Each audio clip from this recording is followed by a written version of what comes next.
اسرائیل نے ایران کے اوپر حملہ کیا کیونکہ ایران سپورٹ کر رہا تھا ان آرگنائزیشنز کو جو آرگنائزیشن اسرائیل کے خلاف لڑ رہی تھی فلسطین کے لیے۔ اسرائیل یہ بات جانتا تھا کہ ایران ان کو سپورٹ کر رہا تھا میزائلز دے کر، ڈرونز دے کر۔ اب ایران کی ساری تیاریاں مکمل ہو چکی تھی نیوکلیر پاور بننے کے لیے۔ اب جب ایران نیوکلیر پاور بننے جا رہا تھا تو اب اسرائیل اور امریکہ کو ڈر تھا کہ اگر ایران نیوکلیر پاور بن گیا تو اپنی ساری طاقت فلسطین کو آزاد کروانے کے لیے استعمال کرے گا۔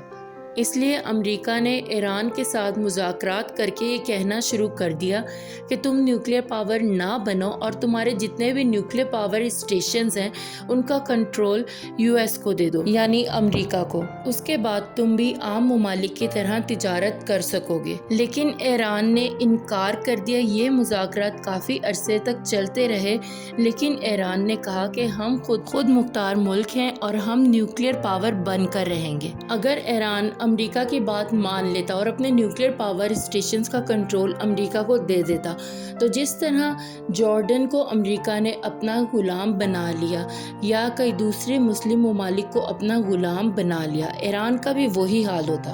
امریکہ نے جب ایران کو خود مختار ملک بنتے ہوئے دیکھا تو اس نے اسرائیل کو اجازت دے دی کہ اب ایران کے اوپر حملہ کیا جا سکتا ہے۔ پھر اسرائیل کی جانب سے ایران کے نیوکلیر پاور اسٹیشنز کو نشانہ بنایا گیا۔ نہ صرف نیوکلیر پاور اسٹیشنز کو نشانہ بنایا گیا بلکہ ایران کے 6 سائنسدان جو کہ نیوکلیر تجربات کر رہے تھے ان کو بھی شہید کر دیا گیا۔ اور اب حالیہ صورتحال یہ ہے کہ اسرائیل نے جب ایران پر اٹیک کیا، ایران کی طرف سے جوابی کارروائی کر دی گئی ہے اور رشیا اب ایران اور اسرائیل کے درمیان ثالث بننے کے لیے آگے ہو گیا ہے اور نیتن یاہو وہاں سے اپنے تل اویو سے اڑ گئے ہیں کیونکہ نیتن یاہو کی جان کو خطرہ تھا، اسی لیے وہ اپنا تل اویو چھوڑ کر کسی دوسرے ملک میں چلا گیا ہے کیونکہ تل اویو پر میزائل ایران کی طرف سے داغے جا چکے ہیں۔ بھرپور کارروائی کی گئی۔